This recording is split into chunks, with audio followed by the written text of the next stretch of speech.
하나님께서 우리에게 주신 말씀은 야고보서 3장 5절에서 12절까지의 말씀입니다.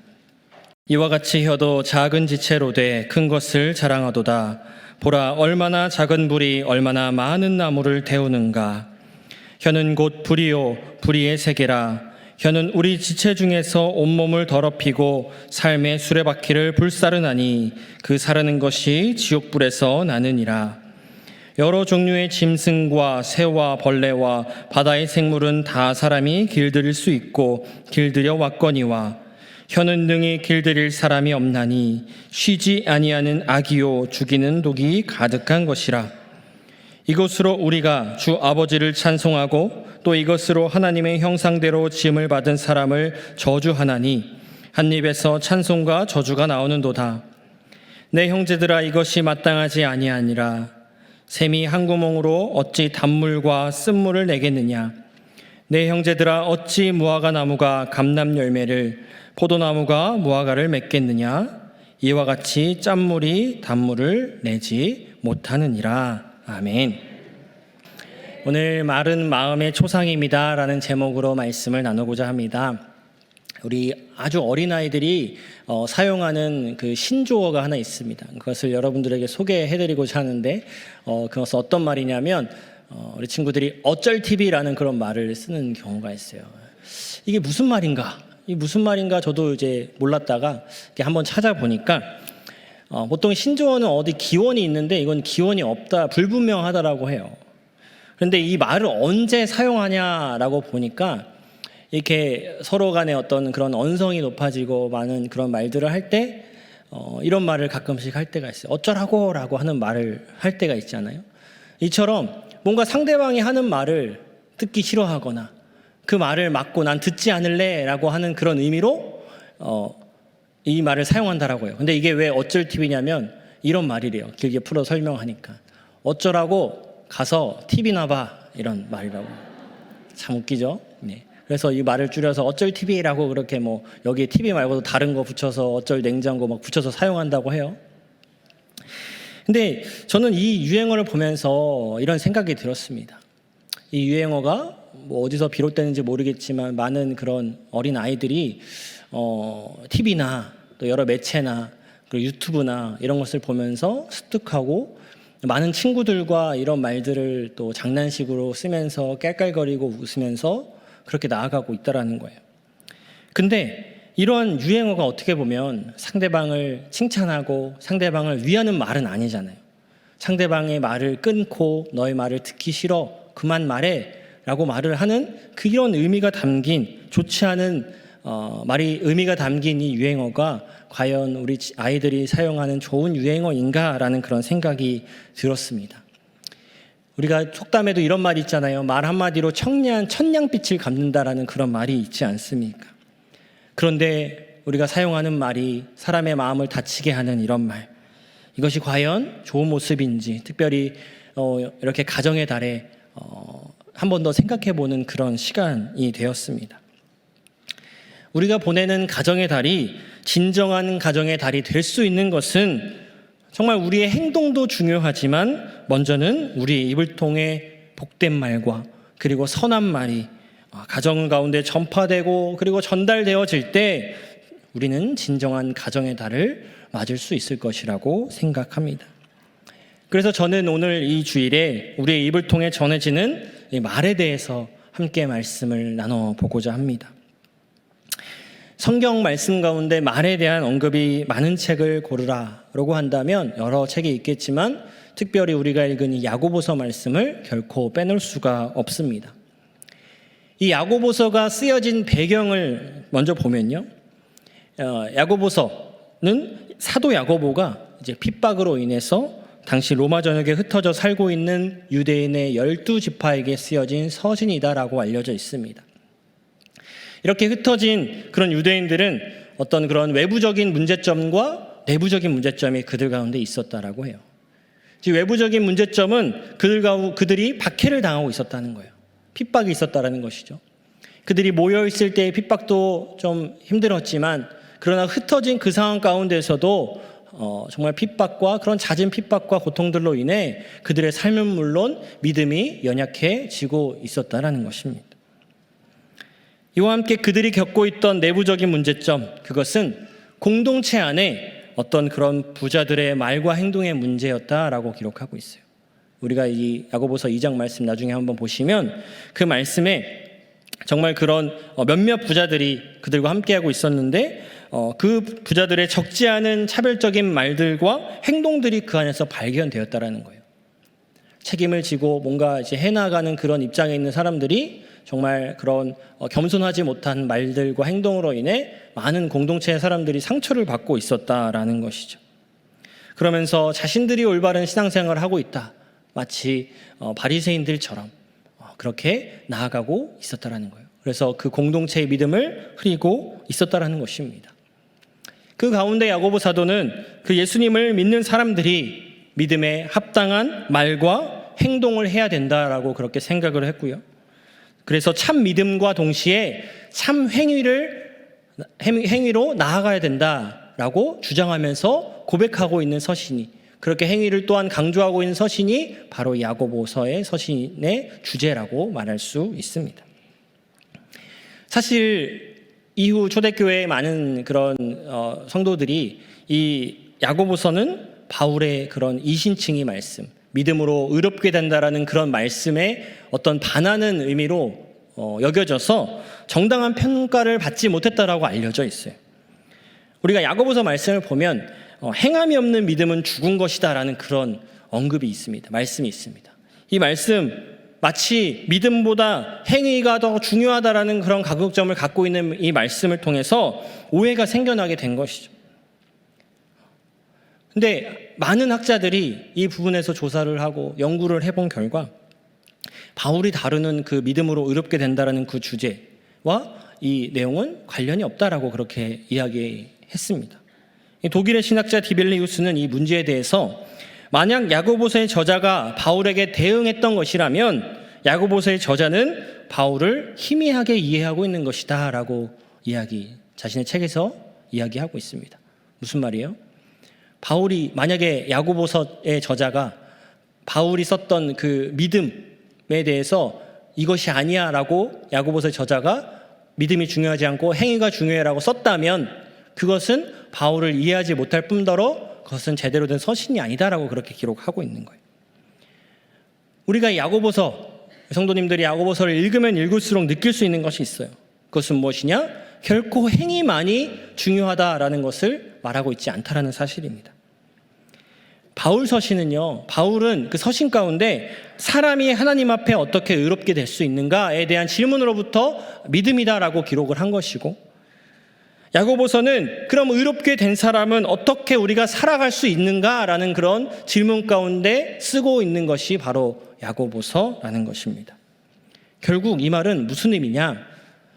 믿음과 떨어질 수 없는 믿음을 더욱더 강화시킬 그 행위에 대해서 말씀을 하고 있다라는 거예요. 이러한 배경과 바탕 가운데 야고보서는 그 중요한 여러 그런 행위들의 믿음으로부터 나타난 행위들에 대해서 기록을 하고 있는데요. 특히 우리가 읽은 이 오늘 야고보서 3장의 말씀은 입과 말에 대해서, 우리가 내뱉는 그 혀에 대해서 말씀을 하고 있다는 것을 볼 수 있습니다. 우리가 이 보내고 있는 가정의 달, 제가 신방하면서 여쭤보니까 또 이 가정의 달에 또 어버이날에 많은 사람들을, 가족들을 만나고 또 좋은 시간을 보냈다, 그동안 코로나 동안 만나지 못해서 좋은 시간을 가졌다라고 말씀하신 분들이 꽤 있었습니다. 이처럼 서로 만나며 나아가는 이 가운데, 그 가운데 오가는 말들이 있지 않겠습니까? 뿐만 아니라 함께 신앙하며 나아가는 이렇게 많이 모인 우리의 그런 교회 공동체의 그런 모습 가운데 정말 하나님의 은혜가 넘치는 말과 행동이 오가기를 바라는 마음으로 오늘 말씀을 나눠보고자 합니다. 함께 읽은 말씀은 먼저 혀에 대해 이런 특성이 있다라고 기록을 하고 있습니다. 함께 여러분들 5절, 6절 말씀을 읽어보도록 하겠습니다. 함께 읽어보겠습니다. 시작. 이와 같이 혀도 작은 지체로 돼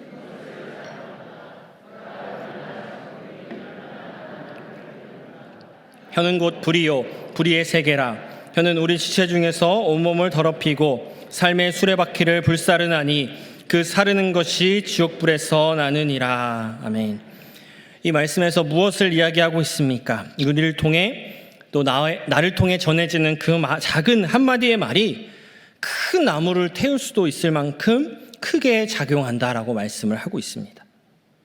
심지어 6절에서는 그 혀가 온몸을 더럽히기도 하고 어떤 우리의 삶의 수레바퀴를 불사르는 그런 영향력이 있다라고 말씀을 하고 있어요.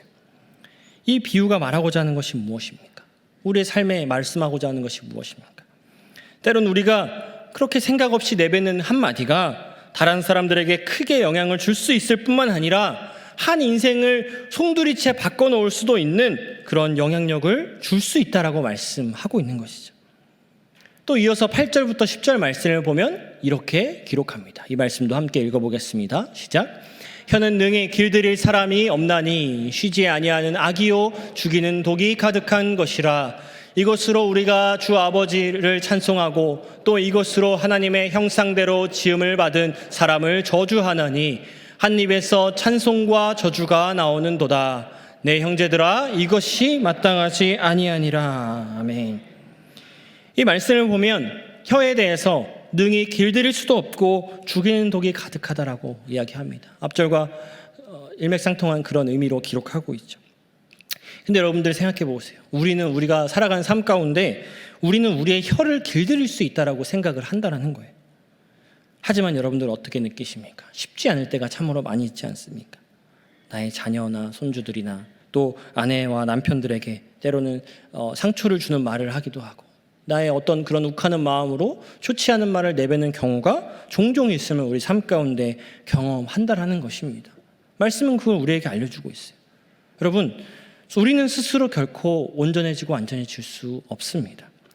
우리가 스스로 절제하고 그렇게 나아간다고는 하지만 길들인다고는 하지만 언젠가는 나도 모르게 남을 비방하고 길들여지는 말을 쓰던 이러한 죄의 모습이 우리의 그런 마음 한켠에 자리 잡고 있다는 거예요. 그것이 저와 여러분들의 모습이다라는 것입니다. 그렇기 때문에 우리는 하나님 앞에 나아가야 되고 하나님의 마음을 닮아야 하며 하나님의 도우심으로 우리는 가능하다라는 사실을 분명 말씀은 깨닫게 하고 있습니다. 또 10절에도 이렇게 고백해요. 우리의 한 입에서 찬송과 저주가 나옵니다 라고 고백합니다.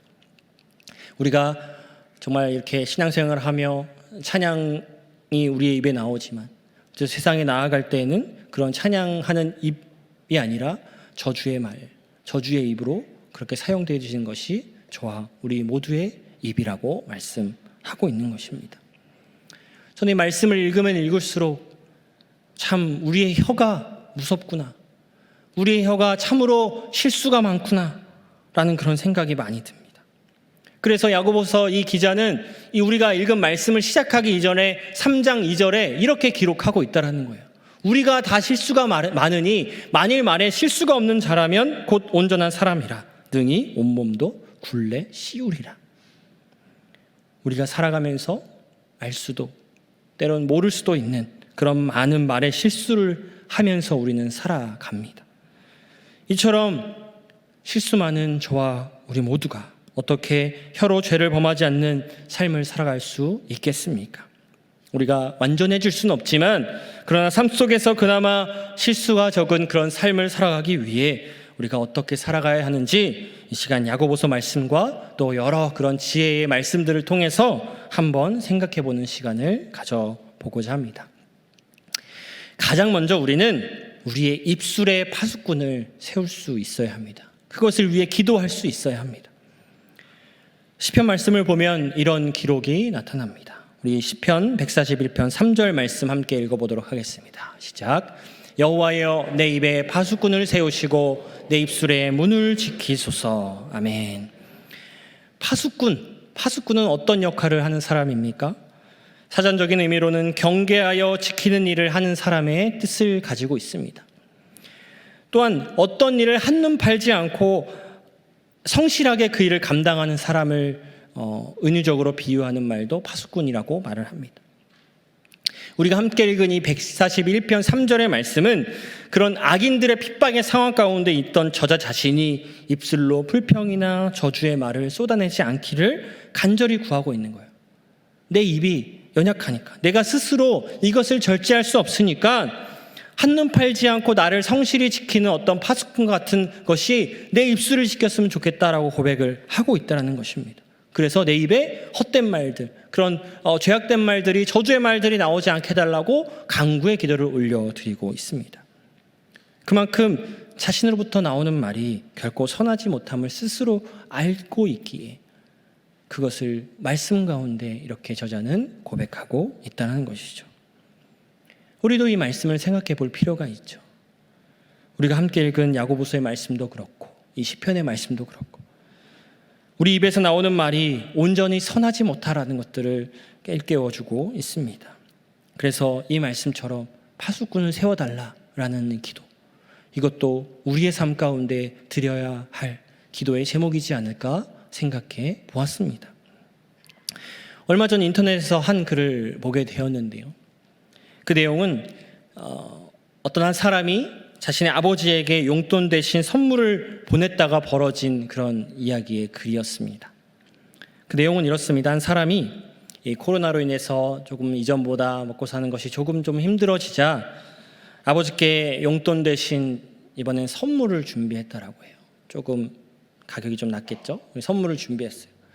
그래서 이제 월 8일에 드리려고 했더니 또 직장에서 부름을 받아 그렇게 출근을 하게 된 상황이 벌어진 것이에요. 그래서 이건 어쩔 수 없으니 아버지께 죄송합니다 라고 말을 하면서 제가 이렇게 출근으로 인해서 가지 못하게 되었습니다. 그래서 이렇게 톡으로나마 선물을 보내드립니다 라고 문자를 남겼어요. 그러면 여기서 여러분들이 대답해야 될 그런 대답은 무엇일까요? 선한 대답은 그렇지, 아이고 고생이 많네, 어떻게 또 출근하게 되었니, 힘들지, 오지 않아도 된다, 뭐 이런 말들일 수 있죠. 괜찮다, 고맙다 라는 그런 말일 수 있겠죠. 근데 이것이 만약 이렇게 끝났다면 결코 제가 처음에 어떤 이슈가 됐다라고 그렇게 얘기하지 않았을 겁니다. 이 아비는 아들에게 어떻게 답장을 했는지 아십니까? 갑자기 무슨 출근이냐, 어버이날인데 돈으로 입금하지, 선물이 무슨 말이냐, 내가 너를 잘못 키웠다, 이 나쁜 놈의 새끼야 라고 하면서 그렇게 글을 남겼다는 거예요. 그럼 어떻게 생각하세요? 네. 그뿐만 아니라 그렇게 정말 이게 친아들이 맞는지에 대한 그런 말들을 이렇게 톡으로 남기는 것을 이렇게 사진으로 보게 되었습니다. 이 아들은 알고 보니까 아버지를 위해서 정말 한 100만 원 정도 되는 돈을 매달 보증금 같이 이렇게 보내고 있었다라고 해요. 그런데 어버이날 단 한 번 용돈을 드리지 못하고 선물 주고 또 가지 못한 것으로 인해 이런 상황이 생겨버리니 자신도 너무나도 황당하고 때로는 한편으로 화가 나는 마음이 있었지 않을까 생각합니다. 그래서 그 아버지께 장문의 글을 남겨서 아쉬움을 표현하고 그동안 살아오면서 느꼈던 그런 아쉬움들을 쫙 표현하고 마지막에 저는 이제 아버지를 보지 않으렵니다 라고 말하면서 글을 남긴, 어버이날 잘 보내십시오, 건강하십시오 라고 글을 남긴 그 글을 보게 되었습니다. 누구의 잘잘못을 따지기 이전에 여러분들 생각해 보세요. 장난이든 아니든 이 아버지와 아들 사이에도 분명 저는 이것을 보면서 입의 파수꾼을 지킬 필요가 있다라고 저는 생각이 들었습니다. 잠언 말씀 13장 3절에 보면 이렇게 말씀하고 있기까지 합니다. 입을 지키는 자에는 자기의 생명을 보전하나 입술을 크게 벌리는 자에게는 멸망이 오느니라. 우리가 입을 지키려고 노력하는 그 하나의 작은 행위가 타인으로부터 신뢰를 얻을 뿐만 아니라 말씀은 우리에게 자신의 생명까지도 하나님께서 안전하게 지켜주신다, 지킴받을 수 있다라고 고백을 하고 있습니다. 하지만 반대로 크게 벌리는 자, 어떤 의미입니까?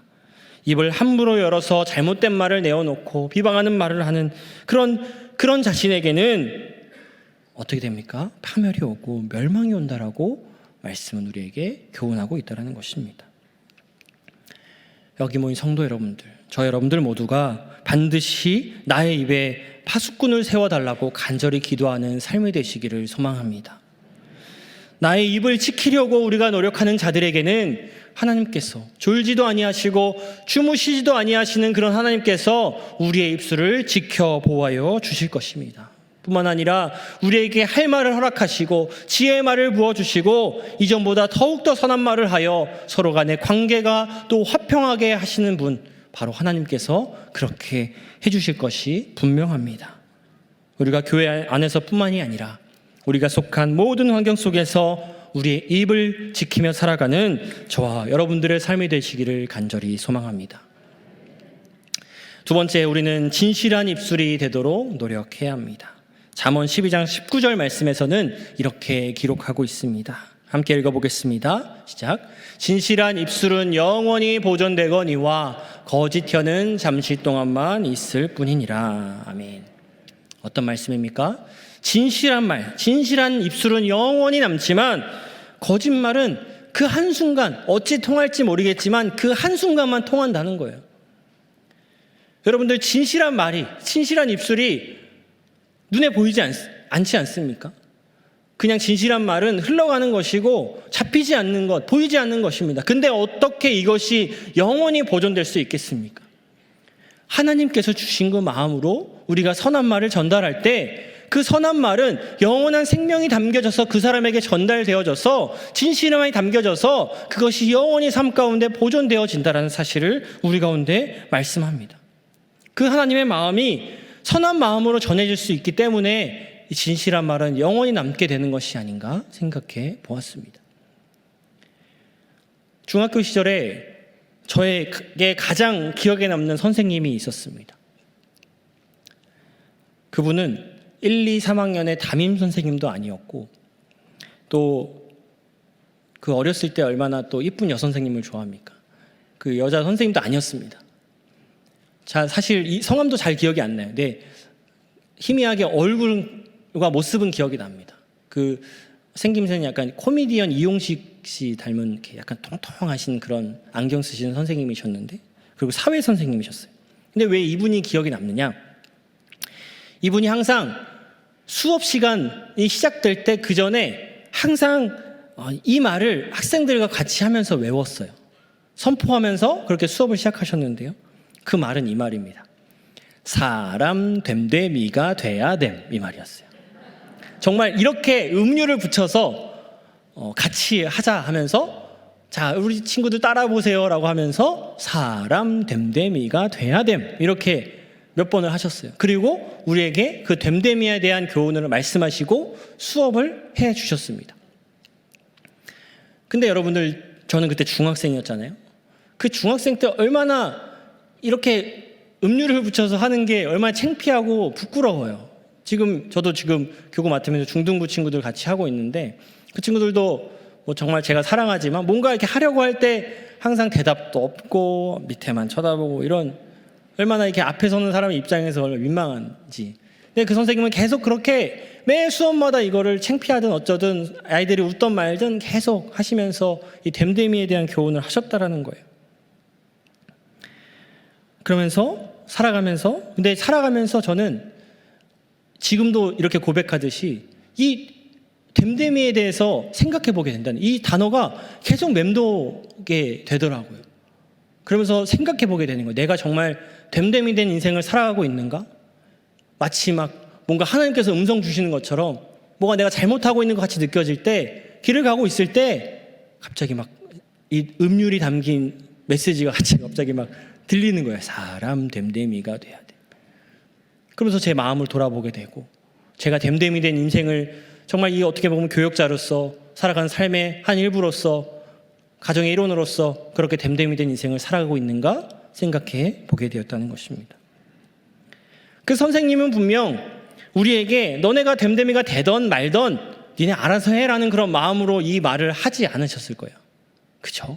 분명 그 중학교의 시절 됨됨이가 필요한, 됨됨이가 돼야 될 그 시절의 아이들에게 진정으로 그 됨됨이에 대한 교훈을 가르쳐 주시기 위해 이렇게 쉽게 설명하며 귀한 교훈을 가르쳐서 진심을 담아 교훈한 것이 아닐까라는 생각을 해보게 되었습니다. 여러분, 이처럼 진실한 말 한마디는 분명 인생 가운데 남게 됩니다. 그렇게 우리가 만나는 누구에게도 진실한 말을 하면서 우리는 살아갈 수 있어야 한다는 것이죠. 여러분, 예수님께서는 그렇게 삶 가운데에, 공생애 가운데 진실함으로 나아가셨습니다. 제자들과 많은 무리들을 정말 진실함으로 대하면서 때론 지혜의 말씀을 부어주시고, 때론 그 사랑하시는 마음으로 훈계하시고, 때론 화도 내시며 그렇게 살아가셨다라는 거예요. 우리는 이러한 진실한 성품, 예수님의 진실한 성품을 닮아 항상 진실함으로 나아가는 삶, 신실한 입술로 나아가는 그런 삶이 될 수 있어야 합니다. 그러기 위해 우리가 어떻게 해야 되겠습니까? 하나님께 지혜를 구하며, 이 잠언의 말씀처럼 우리의 삶 가운데서 지혜가 흘러나오고 또 하나님의 사랑이 흘러나오게 되기를 구하는 그런 삶, 그것이 우리가 살아가며 나아가야 될 삶이 아닐까 생각해 보았습니다. 여러분, 이렇게 나아간다면 우리 입술로 인해 누군가의 영혼은 살게 됩니다. 또한 누군가는 영원한 생명길로 나아가게 될 줄 믿습니다. 여기 모인 성도 여러분들이 진실하고 지혜로운 입술을 갖게 해달라고 기도하는 삶이 되시기를 소망합니다. 뿐만 아니라 속이며 진실하지 못한 말, 비방하는 말의 삶이 아닌 지혜롭고 성숙한 말, 사람을 살리는 말을 하며 살아가는 삶이 되시기를 간절히 소망합니다. 우리가 마지막으로 우리는 생각하는 입술이 되어야 합니다. 우리의 삶을 돌아보면 생각 없이 말을 하게 되는 경우가 얼마나 많은지요. 상대방의 어떤 기분이나 상황들을 고려하지 않고 내 할 말들을 마구잡이로 쏟아내는 경우가 종종 있습니다. 여러분들, 이런 모습은 좋은 모습이 당연히 아니죠. 여러분, 내가 하고 싶은 말을 한다고 해서 내 기분이 풀리고 나에게 뭔가 쾌락이 있을지 모르겠지만, 여러분들 더 나아가 생각해보면 사람과 사람의 사이의 관계는 또 흐트러지고, 또 내 누군가의 그 상처의 말을 들은 사람은 정말 또 마음이 연약해지고 상처를 받게 되지 않겠습니까?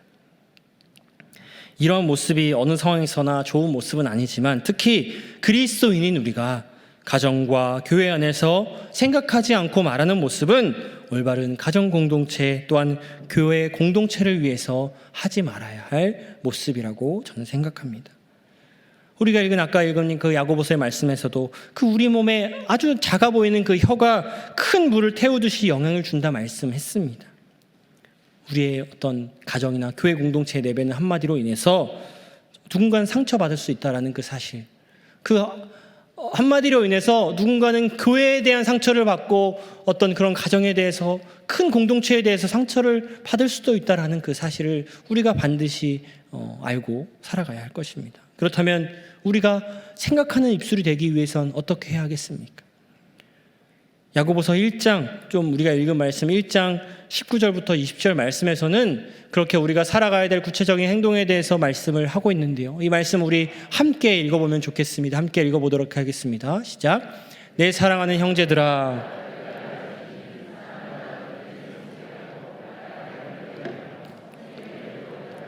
사람이 성내는 것이 하나님의 의를 이루지 못함이라. 아멘.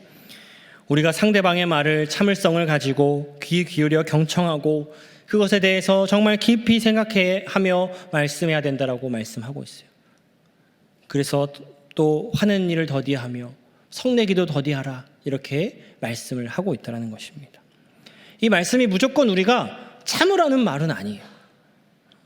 우리가 한 번 더 생각하고 말할 때 우리는 우리의 생각을 정리할 수 있고, 또 무조건 화내는 상황, 누군가 상처받는 그런 상황이 생기지 않을 수가 있다는 것을 우리 가운데 말씀을 하고 있다는 거예요. 여러분들, 당연히 살다 보면 우리에게 화는 발생하죠. 그렇다고 여러분들 그런 상황이 생길 때마다 우리가 화를 내며 살아간다면 얼마나 그런 같이 사는 사람이나 여러 그런 공동체는 얼마나 힘이 들겠습니까? 저의 삶을 돌아봤을 때도 제 아내 또 저 때문에 화나는 일이 참으로 많아 보입니다. 잘 살고 있는데 그럴 때가 있어요. 제 아내는 화를 막 내는 스타일은 아니고, 이렇게 화가 났는지 모르겠지만 어쨌든 화가 나면 기분 좋지 않은 일이 있으면 뭔가 잠잠해지는 스타일이에요. 생각하는 거죠. 그럼 저는 왜 말이 없을까? 라고 생각하면서 그때 깨닫습니다. 내가 뭔가 잘못했구나. 내가 뭔가 또 실수했구나.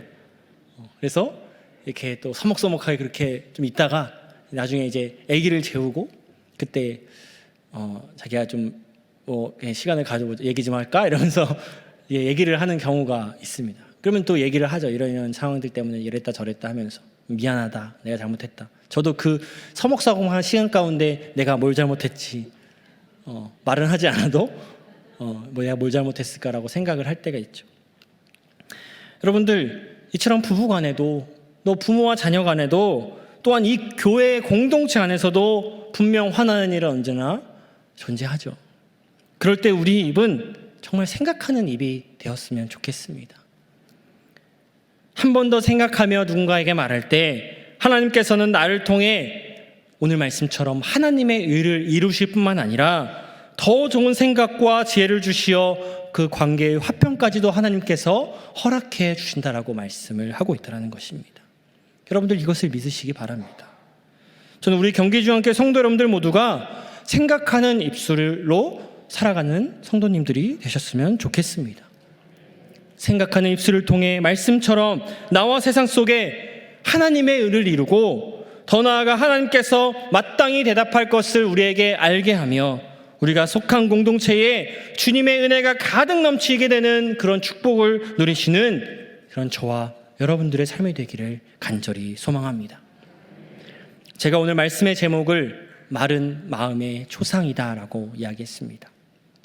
이것은 제가 만들어낸 말이 아니라 미국의 소설가이자 문예창작 교수인 로버트 제이라는 그런 사람이 고백한 말이라고 합니다. 저는 이 말을, 이 문장을 읽을 때마다 그렇지라고 생각할 때가 참으로 많이 있습니다. 우리가 하는 말, 이것이 마음으로부터 나타나지. 우리 안에 예수 그리스도의 마음이 있다면 그런 말로서 나타나겠지. 정말 그렇지. 우리의 말, 잘못된 말은 분명 나의 마음을 상하게 하기도 하고 또 예수 그리스도의 마음을 상하게 하기도 하지라는 그런 더 넓은 생각까지 해보게 됩니다.